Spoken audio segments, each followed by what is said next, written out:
sebelum Nabi lahir sudah ada banyak manusia. Mana mungkin pemimpin sendirian? Seperti itu. Nah, ketika manusia sudah ada pada zaman dahulu kala, maka ketika itu kita akan mengatakan jangan-jangan Nabi Adam ini bukan manusia yang pertama, tapi manusia yang punya tingkat intelektualitas yang cerdas seperti itu. Nabi Adam yang pertama kali. Ada proses evolusinya, bukan evolusi fisiknya ya, evolusi pemikirannya ya, bahwa Nabi Adam lah orang yang pertama kali yang paling cerdas dalam dunia ini. Ada pundukan orang bahwa di alam semesta yang lain, mungkin di planet lain, mungkin di galaksi yang lain, karena galaksi sendiri yang baru teramati kan baru 10. Galaksi kita kan galaksi The Milky Way, ini kan salah satu 10 yang sudah teramati. Berapa miliar galaksi, seberang sananya lagi ada apa? Apakah padat, apakah kosong belakangnya? Dan pasti di sana ada galaksi lagi. Rabbana ma khalaqta hadza batila, tentu tidak sia-sia. Ya, sangat dimungkinkan, dan ini sudah diduga oleh Imam Zamakhsyari ketika menerjemahkan walahu aslama ma fis samawati wa ma fil ardi, dan semuanya telah berislam. Siapapun yang ada di langit dan di bumi semuanya berislam kepada Allah. Nah, Islam di sini, Islam ini artinya kauniyah, Islam kauniyah, Islam artinya sunatullah, hukum alam. Tidak artinya siapapun, apapun di dunia ini, Allah sudah menetapkan sunatullah, undang-undang alam, dan tidak bisa melanggar undang-undang alam yang ditetapkan Allah itu. Nah, ketika kita mengikuti undang-undang alam, nah kita muslim. Jadi muslim dengan mukmin berbeda. Itu persoalannya, sehingga ketika ada orang-orang Islam datang pada Nabi, qalu aslamna, mereka mengatakan kami wa qalu amanna, kami telah beriman. Oleh Nabi ditegur, bal qulu aslamna, katakanlah kamu telah berislam. Kamu belum beriman, baru berislam. Kenapa demikian? Walamma yadkhulul imanu fi qulubihim, karena keimanan belum masuk ke dalam hati mereka. Mereka baru muslim, belum mukmin. Jadi artinya bahwa persaudaraan Islam ini, kembali lagi pertanyaannya, apakah terjadi? Allah menjanjikan persaudaraan antar mukmin. Kalau mukmin, ya siapa saja yang percaya pada Tuhan itu Maha Esa, ya dia sudah beriman.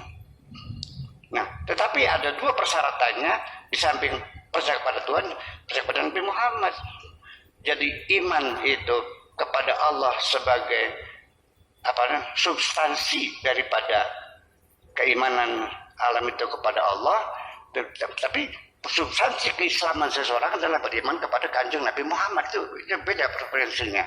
Saya kira mungkin begitulah kira-kira. Jadi yang saya maksudkan bahwa nanti yang sejatinya kita ini seperti apa, saya kira selamanya kita tidak akan pernah sepakat untuk mengetahui apa sejatinya persoalan apapun juga, karena itu yang paling substantif sekali. Mengapa? Karena keterbatasan kita melihat dari sudut pandang yang berbeda. Tidak ada orang yang bisa melihat dari seluruh sudut pandang. Yang muhitum bikulli syai', yang meliputi semua sudut pandang hanya Allah Subhanahu wa ta'ala. Selagi kita menggunakan logika kita, maka kita selalu akan berbeda dengan siapapun. Dalam masalah moral, saya moral saja, kita tidak sepakat. Moral itu dari mana sumbernya? Dari budaya, dari agama. Nah, kemudian agamanya, ya kan gitu. Sehingga kita sendiri dalam membangun persaudaraan umat manusia sendiri juga ada sekat-sekat yang moralitas bagaimana.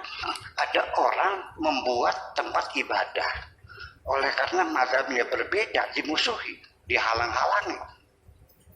Ya entah Syiah, entah apa ya gitu kan, dihalang-halangi. Atau juga orang beribadah untuk menyembah Tuhannya, karena agamanya berbeda, itu dihalangi dan dimusuhi. Sehingga yang mana yang moral yang ini? Saya kira itu kita tidak akan selesai berbicaranya. Pada akhirnya kita mencari, yuk bareng-bareng dengan saya mencari apa yang dimaksudkan dengan yang sejatinya itu. Saya kira, tetapi nanti begini, pada akhirnya ada pesan dari seorang sufi, apabila engkau sudah mengetahui sejatinya Tuhanmu dan sejatinya dirimu, jangan kau ceritakan kepada siapapun.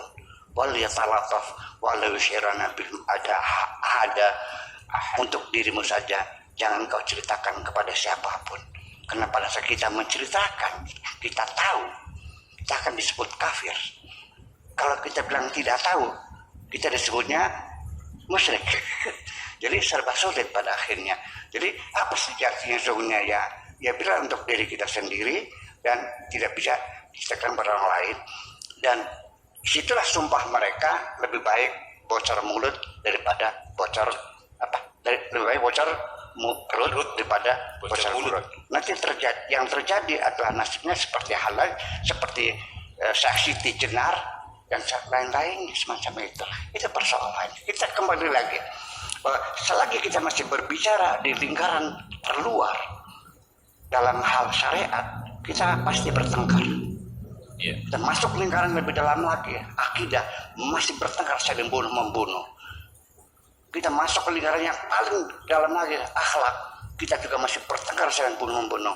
Baru kita selesai akan menjadi bersaudara kalau kita pada titik tengah, yaitu cinta. Terima kasih.